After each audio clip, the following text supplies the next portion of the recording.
It was never about peace. Not really. They came to us with open arms and false smiles, preaching unity and technological uplift, promising a place in their so-called galactic accord.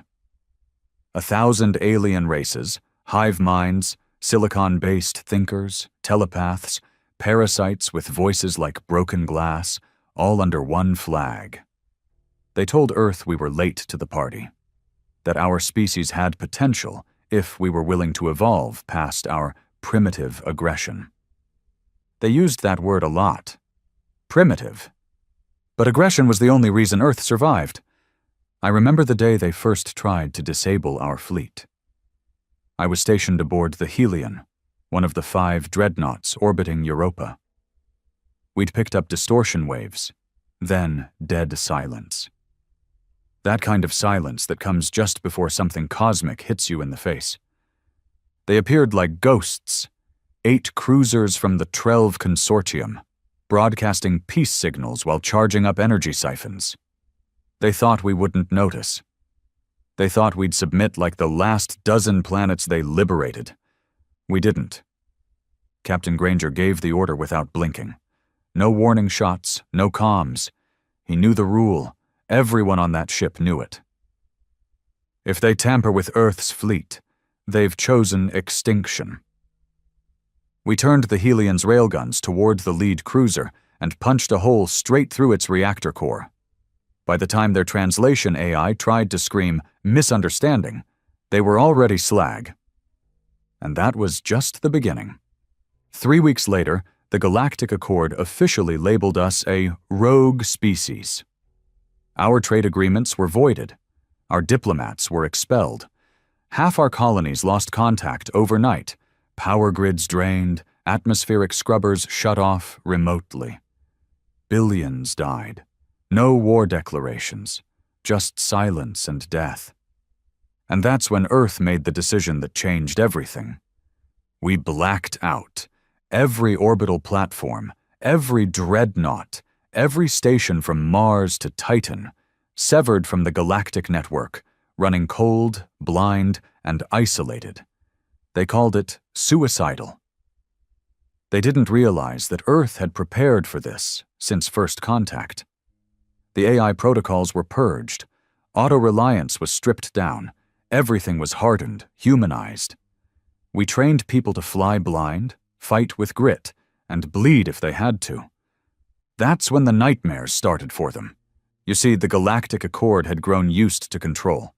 Psychological pressure, economic strangulation, slow compliance, it worked on 99% of civilizations. But not on Earth. We were too chaotic, too angry, too damn stubborn. So they came for us directly.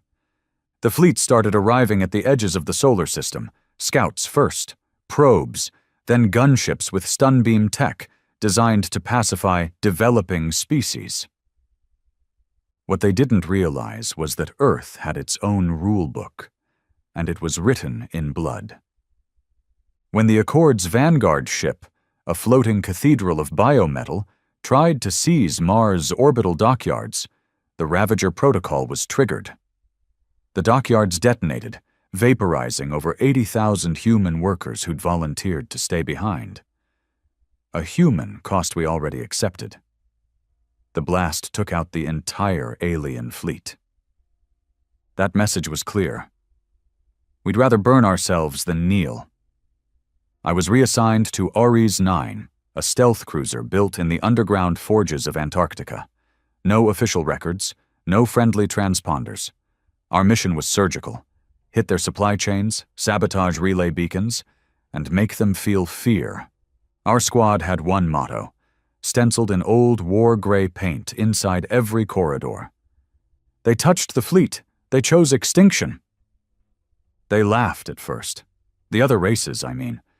To them, humans were just noise, fire ants at a picnic. Then we started winning. Our kill ratios were absurd. 1 ship for 30. We used chaos, misdirection, and dirty tricks. We jammed their telepaths with white noise, weaponized virus strains they couldn't cure, even used their own AI frameworks against them. And then we went further. We found one of their ark worlds, over 4 billion members of the Kireth species. They'd been stockpiling resources for the war. Thought we wouldn't dare hit a civilian core. We did. 4 stealth drones laced with singularity cores. The entire planet folded into itself in seconds. They didn't call us primitive after that. They called us monsters. They stopped sending diplomats after that. The Kireth genocide changed everything. No more negotiations, no more human potential lectures. The Galactic Accord labeled Earth as Class Z hostile. That's their polite way of saying shoot on sight. Funny thing is, it didn't change a damn thing on our end. We were already committed, already buried too deep in the dirt to climb out clean. And maybe that's what made us dangerous. The rest of the galaxy fought wars to win. We fought to make sure they remembered why they should have never come close in the first place. I was in the medbay of Ares 9 when the news of the Kireth broke. Half the crew watched the grainy surveillance footage on a private loop for days. Pixelated footage of a planet folding in on itself.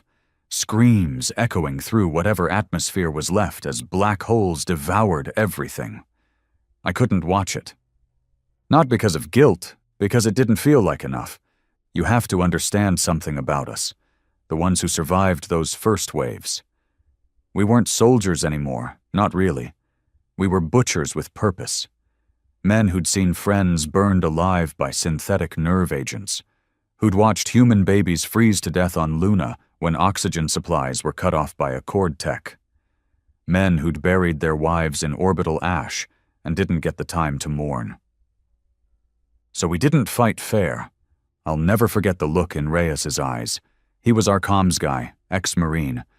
The moment we intercepted the Accord's prison transport convoy near Saturn. 3 massive haulers filled with political detainees and genetic inferiors, humans who didn't pass their enhancement compatibility tests. The aliens didn't even consider them prisoners. They called them organic waste. Reyes didn't say a word. He just locked eyes with me, hit the jamming button, and nodded toward the weapons bay. We tore that convoy apart piece by piece. Didn't even use missiles, just cold, manual railgun fire. Shot until metal cracked and flesh turned to vapor. No survivors, no apologies. We left the wreckage floating as a warning. Didn't even try to retrieve the bodies. We wanted them to see what happened when they fucked with Earth's people. Back at base, there was silence. No one cheered, no one talked about it. Just drinks, blank stares, and enough ghosts in the room to sink the ship. It was around that time we started hearing rumors about something worse, something deeper in the Accord's hierarchy. A project hidden under layers of bureaucracy and encrypted files. Something they didn't want even their own members knowing about. Codename: Vorilia. The whispers came from intercepted comms, fragmented reports from captured scouts. We didn't have details, but we knew it involved Earth, or rather what came after Earth, a contingency plan, insurance. They didn't believe they could beat us anymore, so they planned to erase our lineage, our genes, our culture, our entire existence. Vorilia wasn't a weapon, it was a process, something slow, vile, and clinical, designed to outlive us. It made sense. If they couldn't kill us in war, they'd breed us out, contaminate our DNA with suppressants, re-engineer future generations into something docile, compliant. Evolved. It wouldn't happen overnight. But in 100 years, 200, there'd be no one left to remember Mars, or the fleet, or what it meant to fight like a human. We knew what we had to do, and that meant finding Vorilia before they activated it. The mission wasn't sanctioned. Earth Command didn't even know about it, or if they did, they looked the other way. Ares 9 was built for ghosts, and this job? This was suicide on a goddamn timer. We went dark for 87 hours. No contact, no backup. We slipped past 2 Accord patrol sectors, rode a radiation belt around a dying star, and drifted into a system called Kilaros Zex, dead to most charts, but alive in all the Black Ops traffic we'd seen. If Virilia existed, it would be there. The planet was nothing but rock and storms. But the satellites, they hummed with energy, not military grade, something cleaner, more controlled. We traced the signal to an underground facility beneath a frozen ocean. Whatever was down there, it had been built to last millennia. Reyes volunteered to go in with me. The rest stayed topside, cloaked, engines dead, weapons charged. We breached the dome at 0300 Earth time. The air inside was sterile, no smell, no sound, just this constant low-frequency hum that made your teeth ache. We moved through halls filled with incubation chambers. Glass tanks filled with humanoid figures suspended in nutrient gel. They looked human, but not quite. Their eyes were wrong. Too smooth, too clean, like nothing had ever caused them pain. We found the core lab, a chamber of glowing data pillars and hybrid AI modules running simulations at God speed. It took 5 minutes to find the mainframe and another 5 to decrypt enough to make me want to throw up. Virilia wasn't just a plan. It was already in motion. They'd collected DNA samples from Earth diplomats, colony refugees, POWs. They were breeding a generation of subhumans, compliant, emotionless, sterile, to replace the real thing. In 5 decades, the Accord would unleash a mass inoculation disguised as humanitarian aid. The serum would sterilize any human who didn't match their new genetic standard. That wasn't just extinction. That was theft of identity. A clean, polite genocide hidden behind scientific progress. Reyes looked at me. I looked at the charges in his hands. We didn't argue. We set the detonators and moved. It wasn't about surviving anymore. It was about making sure they knew that we saw what they were doing, knew that we'd never forgive it. We planted the last charge and were halfway back to the breach point when we ran into them. Accord enforcers. 9 feet tall, exoskeletal armor, energy blades that hummed like wet razors. We didn't run. Reyes covered me while I uploaded the Virilia files to the Ares 9. He took 2 of them down with a shock rifle, screaming for me to move. I turned once, just once, and saw one of those bastards drive a blade through his chest. His last words were calm, steady. Tell him I didn't blink. I made it out. Barely. The explosion ripped through the entire complex, cracked the ice cap, and sent shockwaves across the surface. From orbit, it looked like the planet was bleeding. We didn't wait to watch. We sent the data to Earth Command and moved on. By the time the Accord traced the signature, we were already gone. Ghosts again. Reyes didn't die for revenge. He died for defiance. That's what they could never understand. The galaxy had gotten soft, bloated with comfort and evolution. They forgot that pain sharpens, that hardship forges something harder than steel. They thought tampering with Earth's fleet would get them control. All it got them was extinction, and we weren't done yet. We'd lost planets, families, parts of ourselves we'd never get back. But we still had our rage. And rage was enough. There was no ceremony when we returned to the fleet, no salutes, no welcome back. Just the hiss of docking clamps and the silent glance of soldiers who knew not to ask what we lost this time. Everyone had their own ghosts. Mine had a name.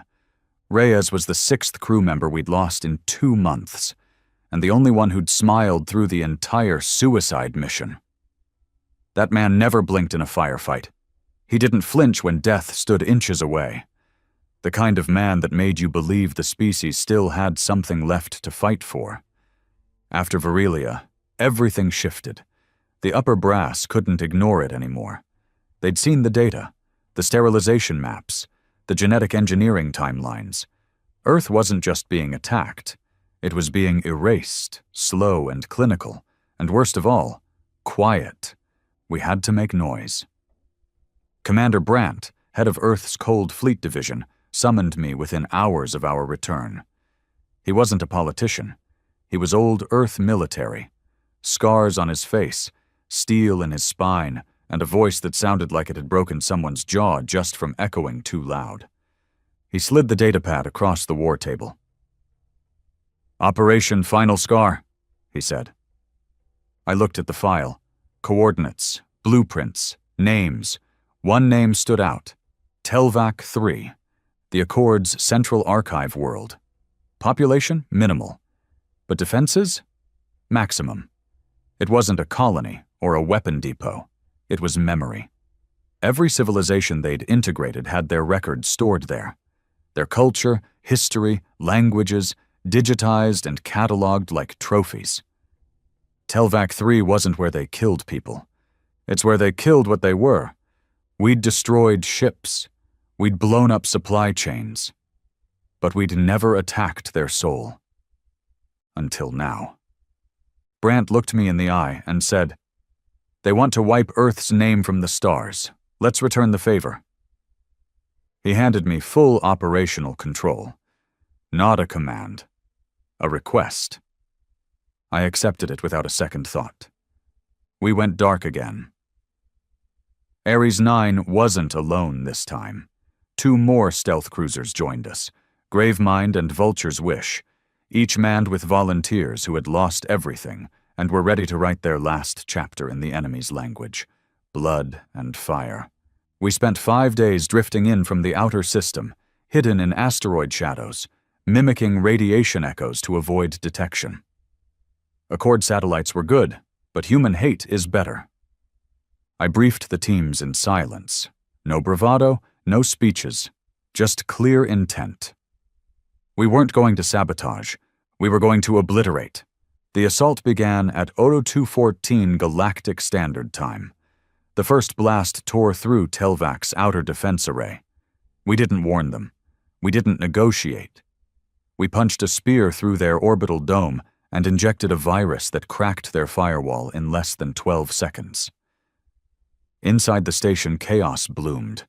Accord workers, the ones who believed they were safe behind thousands of layers of protocol and sensors, panicked. They had never seen Earth's wrath up close, only read about it in contained files labeled hostile anomalies. Now the anomaly had teeth. We stormed the inner archives. No prisoners, no hesitation. Each room we cleared, we torched. Every vault that held our stolen languages, erased. They'd scrubbed dozens of planets from history. We made sure they wouldn't even remember how to pronounce their own names after this. I found a chamber labeled Sol System, category Primitive Transitional. It was filled with holograms of our early settlements, audio clips from Earth news broadcasts, even simulation footage of children from the colonies playing in artificial gravity domes. They studied us like we were animals, controlled variables, rats in a cosmic maze. I threw a thermite charge into the core and walked out. We left Telvac 3 in flames. But we didn't just leave rubble behind. We broadcasted. A message in every Accord tongue, every dialect we'd cracked over the years. The voice was mine, calm and deliberate. This is not retaliation. This is revelation. You've bled us, broken us, tried to erase us, and for that, there will be no more warnings. Every archive you've built will burn. Every culture you consumed will be freed, in ash or truth. You tampered with Earth's fleet. You crossed the line. Now watch your stars go dark. By the time we reached deep space again, Telvac's surface had collapsed.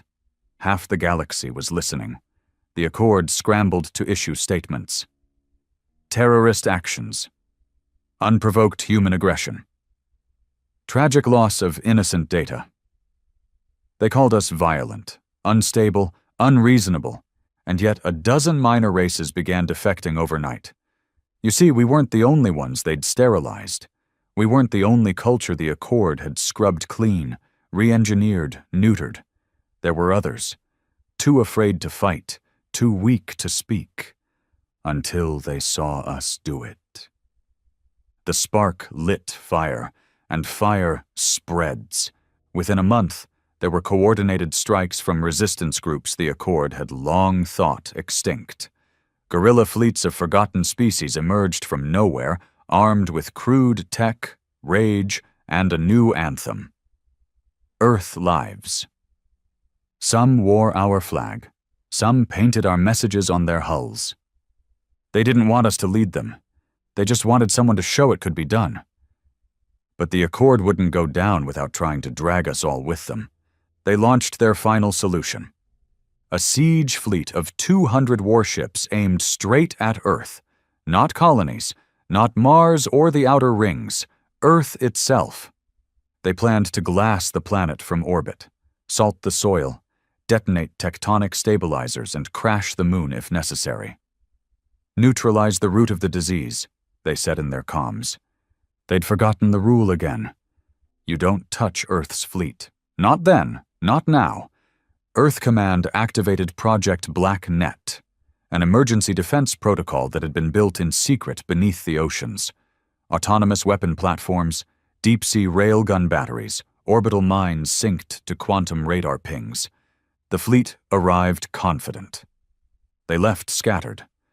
Our AI-controlled systems engaged first. No warning, no messages, just sudden silence as ship after ship blinked out.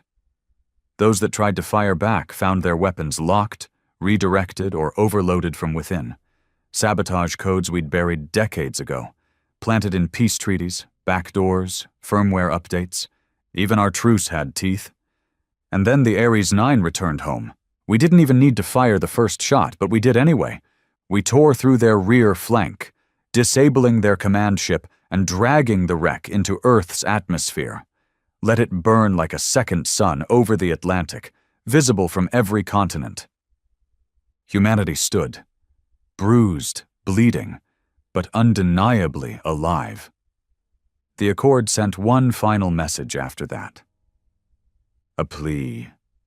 Peace talks. Brant didn't respond. Neither did Earth Command. We didn't want peace anymore.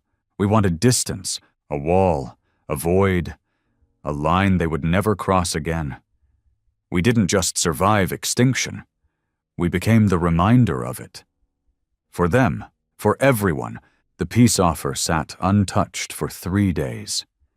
It came wrapped in diplomatic jargon, buried beneath terms like mutual reassessment and strategic recalibration.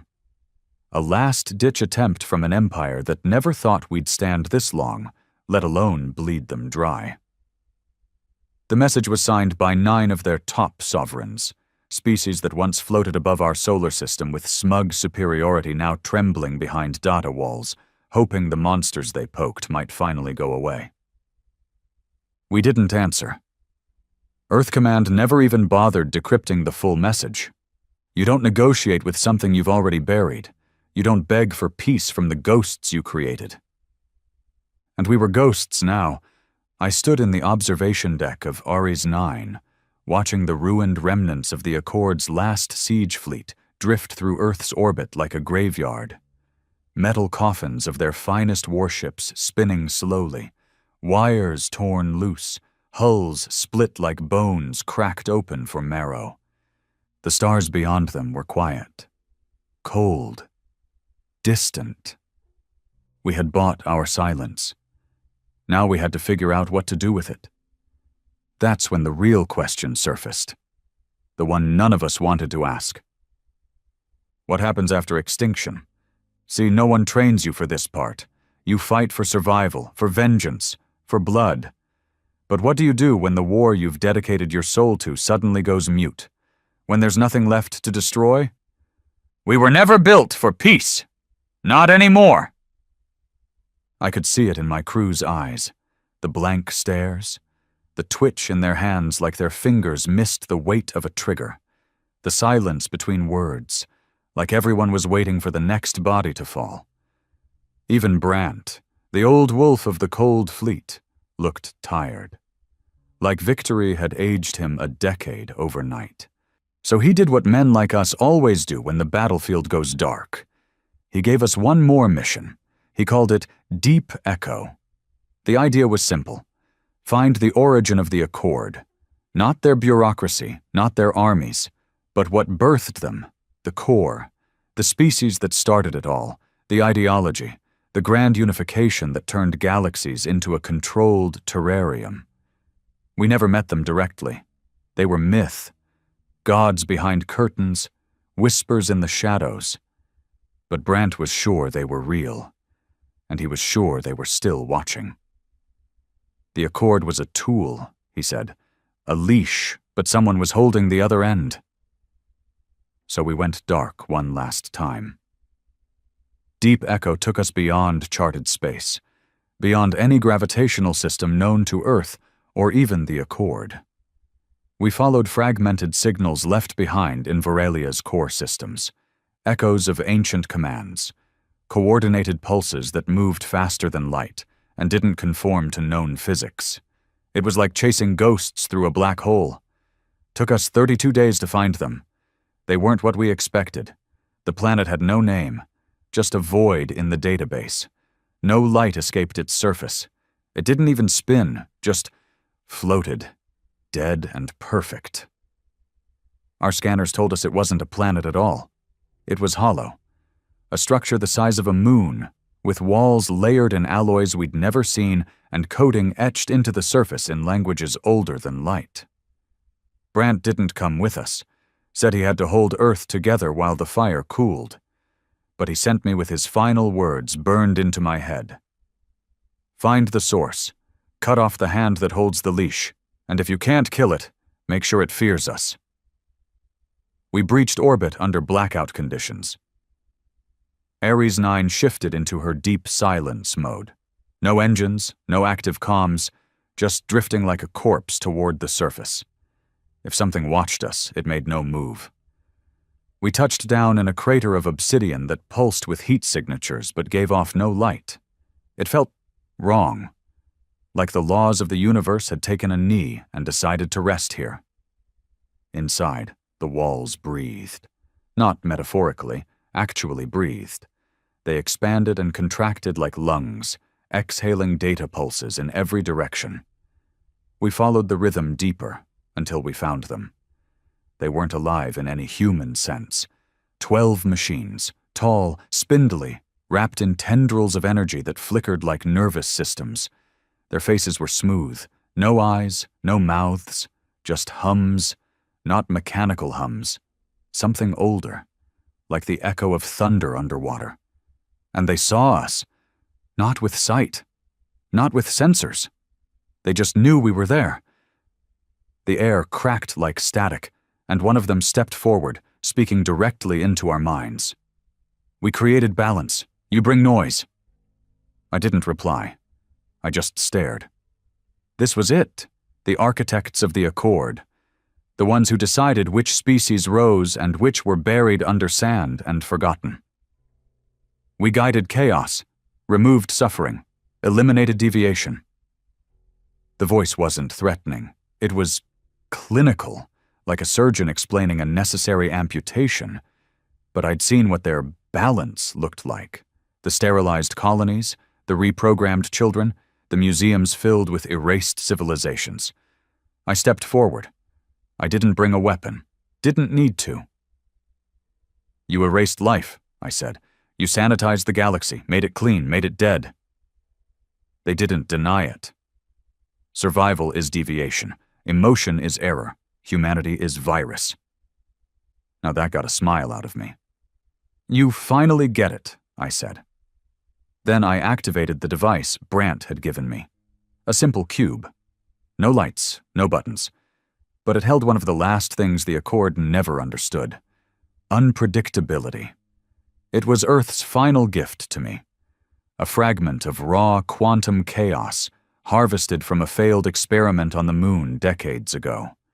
Something that defied rules, couldn't be controlled, the very essence of human unpredictability in physical form. I tossed it into the chamber. The machine screamed. Not with sound, with gravity. The floor buckled, the walls twisted.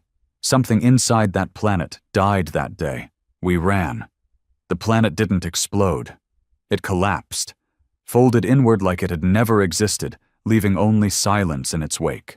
No debris, no radiation, just absence. We didn't wait to figure out if anything survived. We returned to Earth with one message burned into our systems, the last echo of that machine's scream translated into words. You will regret freeing the noise. But it was too late. The noise was free, and Earth was done hiding. When we returned, we didn't speak. The crew of Ares 9 had seen things no one on Earth had ever imagined. We didn't just find the architects, we erased them. Whatever they were, however they functioned, it didn't matter anymore. They weren't gods, they weren't untouchable. They bled like everything else, even machines, even myths. Brant was waiting when we docked back at Sol Station. He looked thinner, more rigid. There were more lines around his eyes. Command had aged him, and so had the war. But when I handed him the core memory we pulled from the ruins, when I told him that the Accord was leaderless, headless, and twitching on instinct, he didn't smile. He nodded, and said one thing. Now we finish it. The fall of the Accord wasn't loud. It was quiet. That was the worst part. The big battles were over. The fleets were broken. Their forward bases were reduced to ash. Their propaganda networks collapsed as the truth of Virilia and Telvac 3 leaked across the stars. But that didn't mean it was clean. It just got uglier, like a dying animal lashing out, desperate to stay alive. They stopped coordinating, but they didn't stop killing. Stranded fleets fired on civilian ships. Border worlds became battlegrounds for fanatics trying to hold on to what little power they had left. Some Accord species turned on each other, blaming rival factions for the collapse. The whole galaxy was choking on the smoke of its own burned empire. And in that chaos, Earth moved. We didn't rebuild. We reclaimed. The Cold Fleet was rebranded under one name, the Scorch Doctrine. No more defensive lines, no more drawn-out negotiations. If an Accord world refused to surrender, we glassed it. If an Accord station fired on human vessels, we turned it into dust. But that wasn't the part that scared the galaxy. It was what we didn't destroy that sent ripples through the stars. We began taking territory, not to colonize, not to repopulate, to watch, to control. Entire sectors that once belonged to the Accord were now under human rule, not democracy, not diplomacy, martial oversight, immediate justice, and people feared us for it. Good. Fear meant we didn't have to explain ourselves anymore. I was given command of the Bastion Fleet, 7 ships, one goal: suppress and punish the Accord's remnants wherever they slithered. We didn't issue warnings. We didn't ask for clearance. We operated under one banner, the rule Earth had carved in fire and orbit. Don't touch our fleet. Don't test our memory. There were 3 worlds that made me hate them more than I already did. The first was Karithtu, a once beautiful world turned into a research outpost. The Accord had used it to test cognitive suppression implants on captured humans. We found over 6,000 minds locked in looped simulations, living the same 30 seconds of pain and panic endlessly, their neural pathways kept alive only by voltage. We shut it down. We gave each of them a clean end.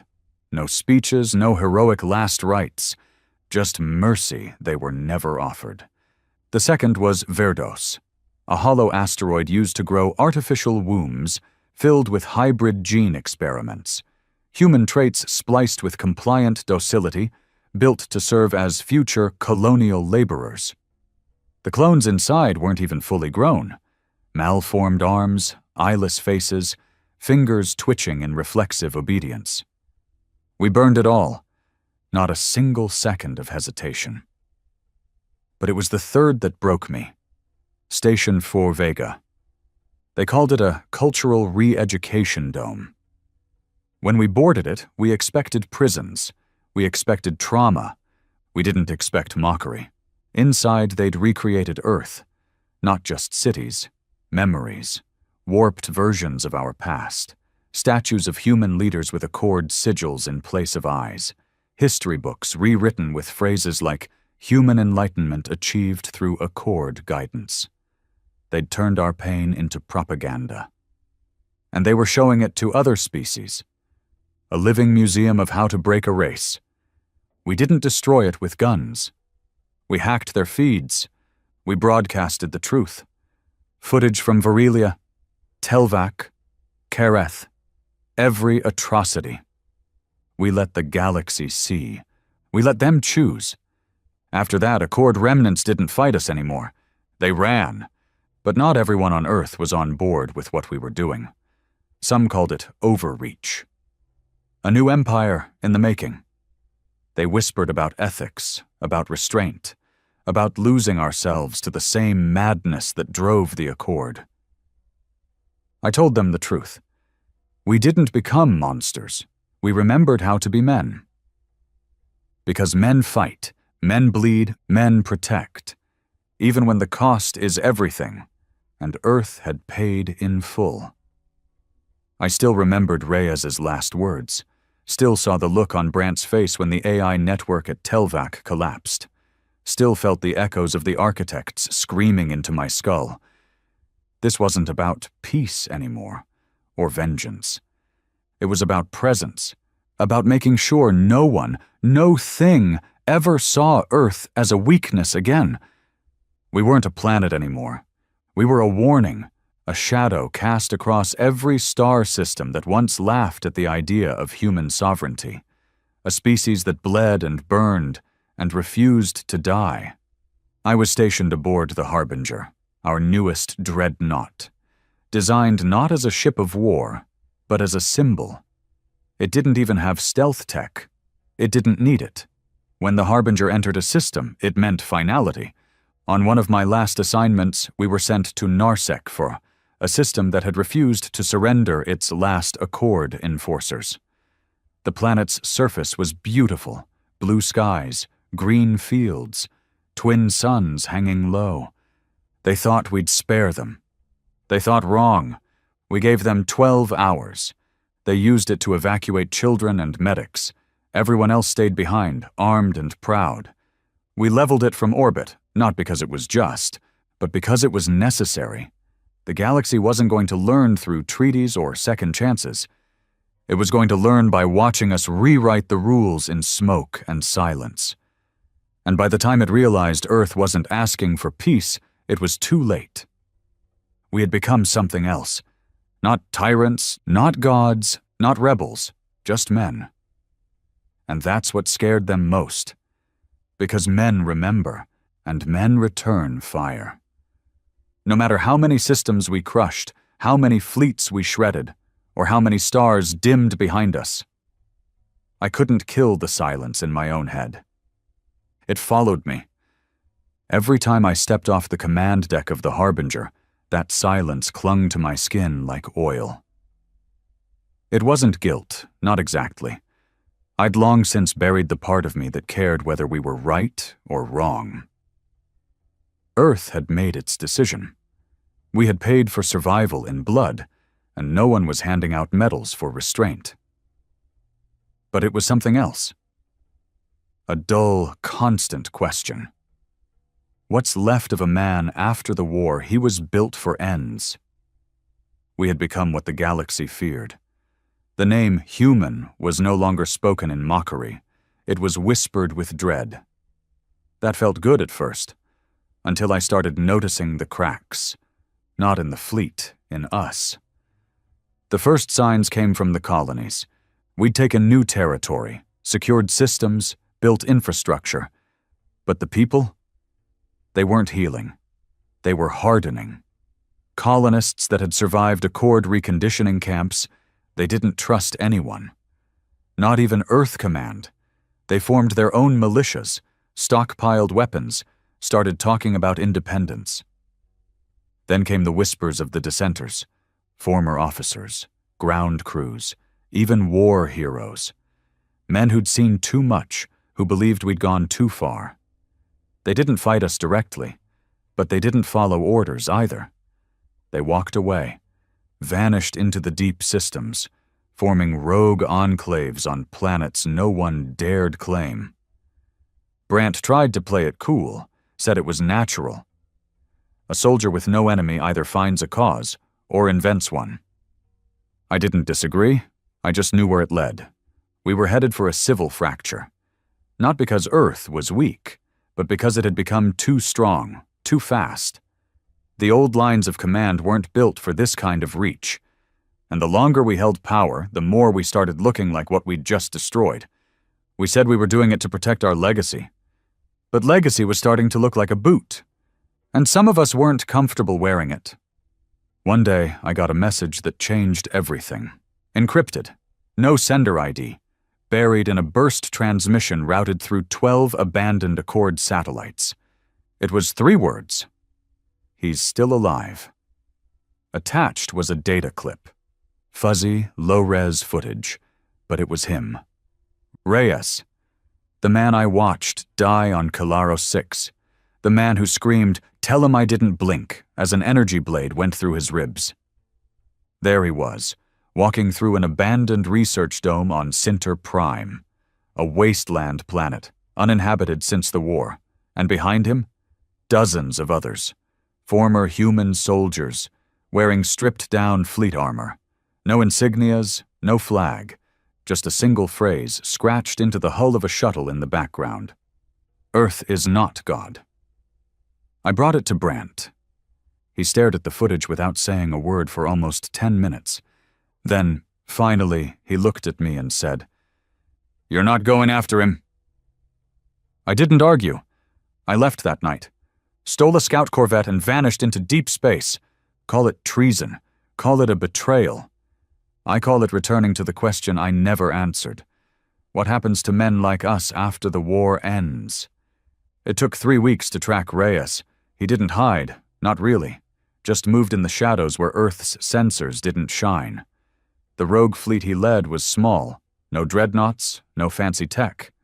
But they were clean, off-grid, organized, and when I finally confronted him, standing in the hollowed shell of a broken Accord satellite, he didn't aim a weapon at me. He smiled.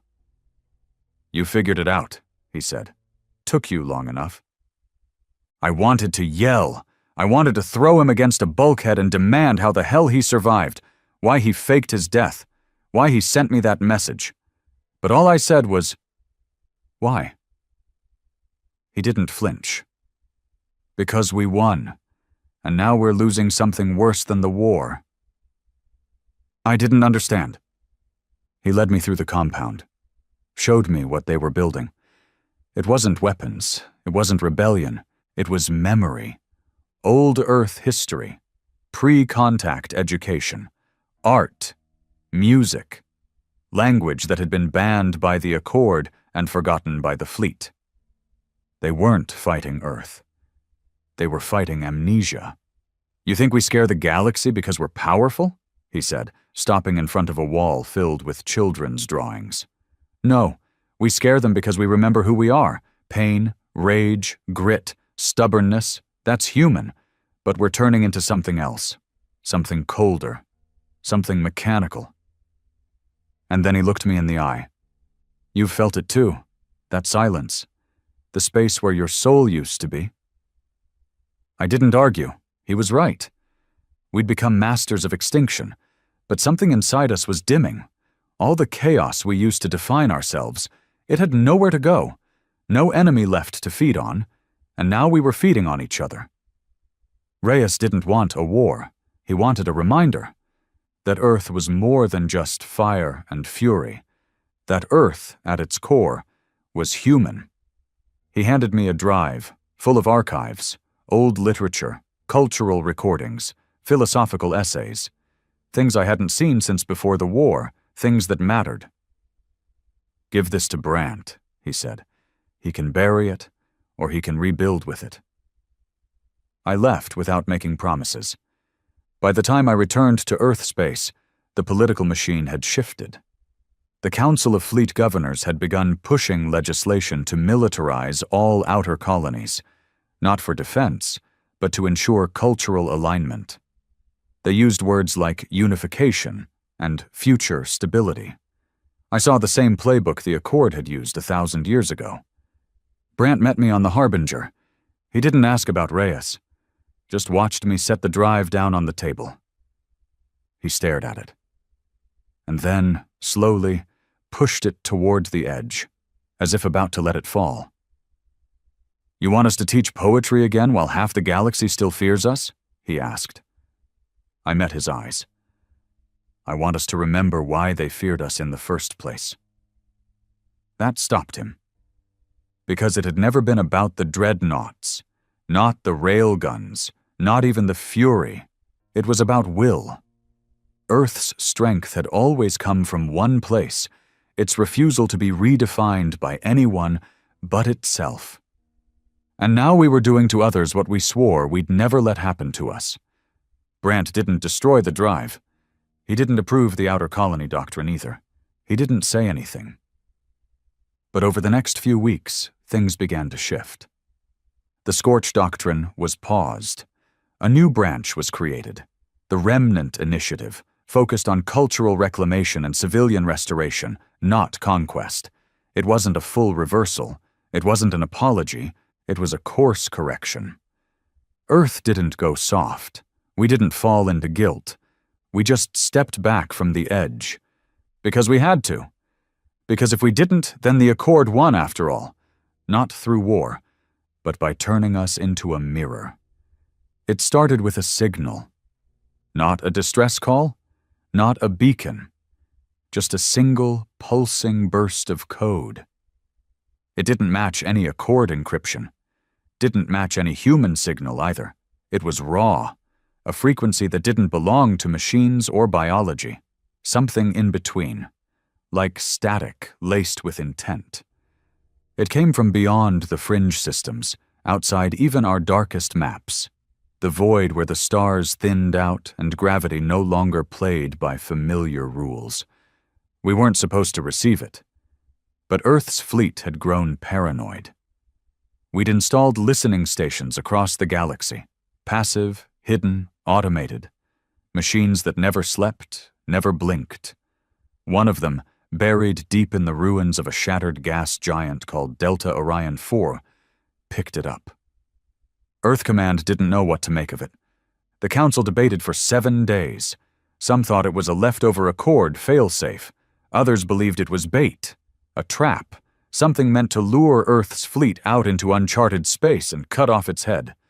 But Brant? He didn't wait for consensus. He called me in. By now the man looked like a statue carved out of war. White stubble, heavy eyes, a spine that only straightened when duty demanded it. He handed me the datapad and said, "You took the war to their doorstep. Now you're going to walk past it." I didn't argue. The Harbinger was prepped in silence. No announcement, no ceremonial departure, just a single black flag directive labeled Void Recon Echo Signal 1.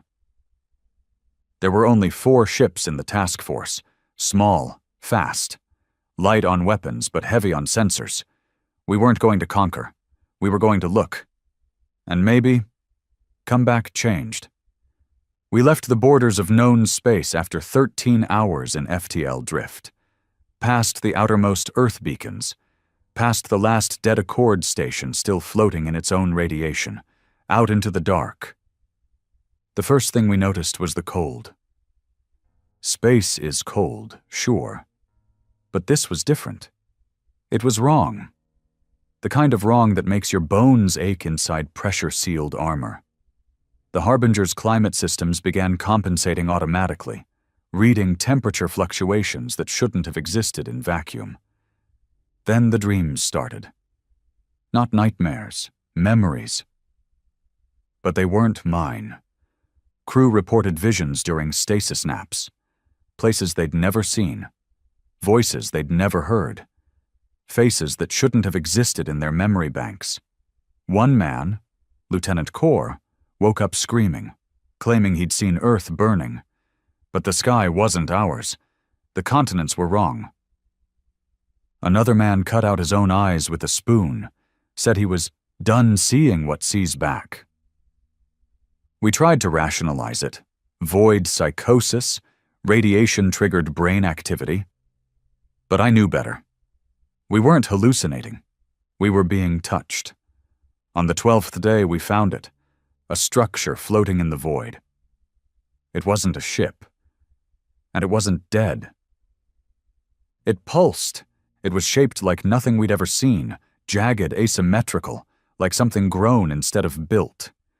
It stretched for kilometers in every direction, with spires that pierced nothingness and twisted like bone under strain.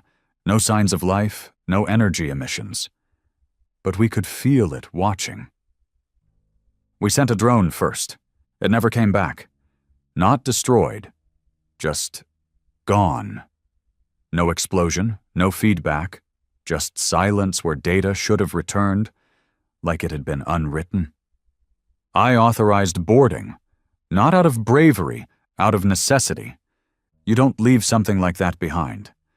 Not in a universe where secrets rot into threats. If the Accord had found this place, maybe that's why they became what they did. Maybe they weren't trying to control the galaxy. Maybe they were hiding from something worse. We touched down inside the structure with 2 squads, 6 men in total, armored, armed, ready for anything. We weren't ready for nothing. No walls, no gravity, no floor. Just endless black that pulsed when you stepped, like walking on a living nerve. Our suits read pressure, atmosphere, even warmth, but no source. Every sensor said we were inside a living system, but there were no organs, no heart, just whispers. They didn't come through the air. They came through us. A voice that didn't speak. It invaded, pressed against your skull until your thoughts stopped being yours. You burn to remember. I spun, rifle raised. Nothing. The others heard it too. Some fell to their knees. One man, Dietz, started screaming, not in pain, not in terror, in joy, like something beautiful had finally come for him. He ran into the black and disappeared. No trace. We moved deeper. At some point, I lost track of distance. My helmet stopped feeding coordinates. I didn't even know which direction was up anymore, but I kept moving.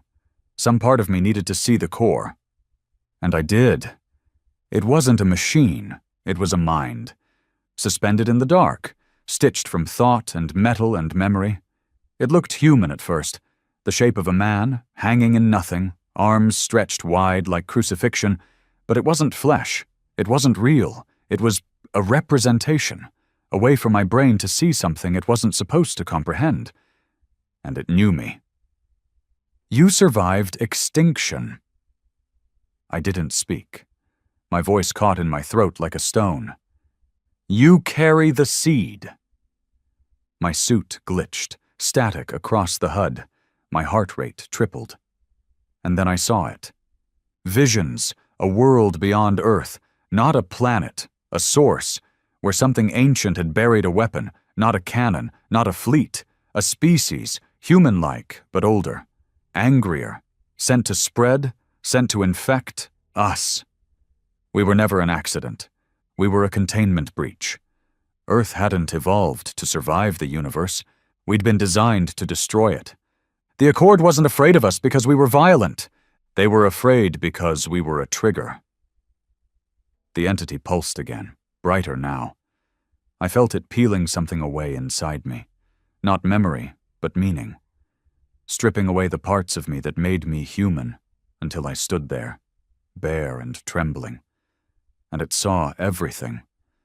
Then it said one final thing. The other seeds are awakening. And then I woke up. Back on the Harbinger, alone, 2 weeks missing. The boarding teams, gone.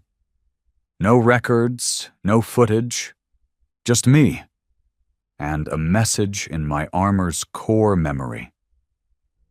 You've seen it. Now choose. I didn't speak to anyone on the way home. Not Brant, not Earth Command, not the Remnant. I gave them my report, scrubbed, redacted, sterilized. But I kept the real memory for myself, because I knew the truth now. We weren't the end of the war, we were the beginning of something worse. And whatever we thought we were fighting against, it wasn't the Accord, it wasn't machines, and it wasn't tyranny, it was us. There's a moment after you've seen something that can't be explained where everything else feels artificial. That's what it was like coming back to Earth. The blue looked too clean, the oceans too still, the cities lit up like nothing had ever been broken. You walk through the command halls and see officers nod in respect, techs in crisp uniforms, fleets hanging in low orbit like gods on leashes. And all I could think was, none of them know. They still believed we were the end result, the sharpened product of war, of trauma, of resistance. But they hadn't seen the shape in the void. They hadn't stood face to face with the thing that wore a human face to speak to me. They didn't hear what it whispered, not in words, but in acceptance. You are the seed. Not a seed. I kept it buried as long as I could. Brant didn't push. He knew something had shifted in me, but his eyes had grown tired too. We were both men trying to lead in a world built on ashes. The war was technically over. The Accord remnants scattered, the fringe systems slowly stabilizing under Earth's heavy shadow. But something in the stars had started to shift. It began with dreams. Not just mine. Entire battalions started reporting synchronized nightmares, visions of burning soil, bleeding skies, towers that bled light and collapsed into screams, planets that cracked open not from bombs, but from birth.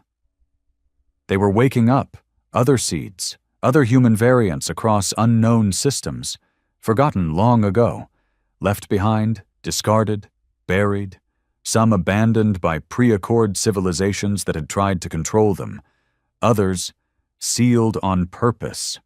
The Harbinger wasn't just our ship anymore.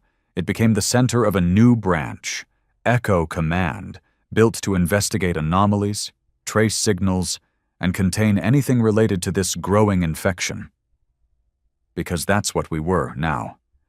A spreading virus of memory, violence, and unchecked will. I led the first operation. Codenamed Grave Star, a rogue planet orbiting a dead pulsar, reported to contain strange architecture and biosigns matching early Terran DNA.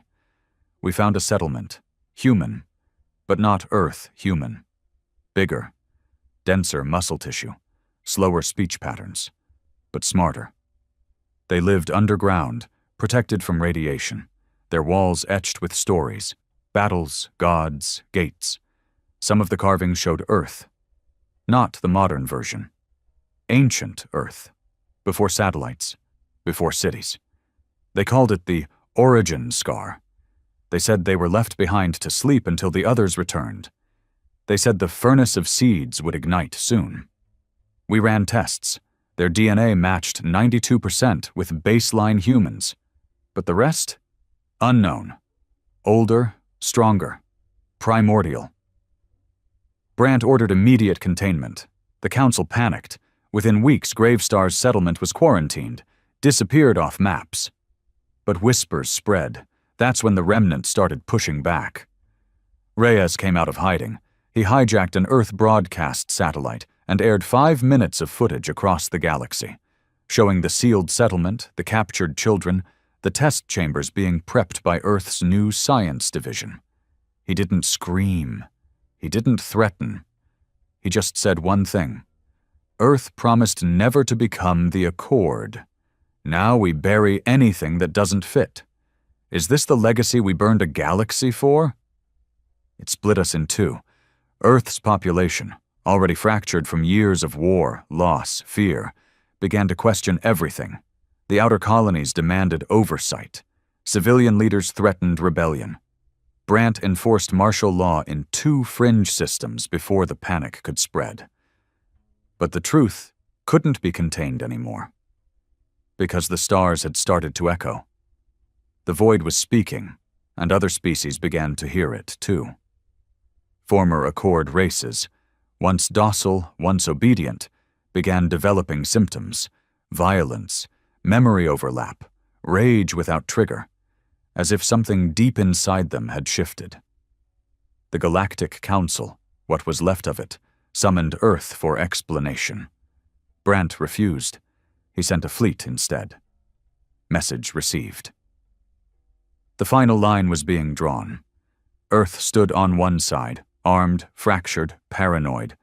The rest of the galaxy stood on the other, wounded, scattered, but terrified of what they might become. And in the middle? Me.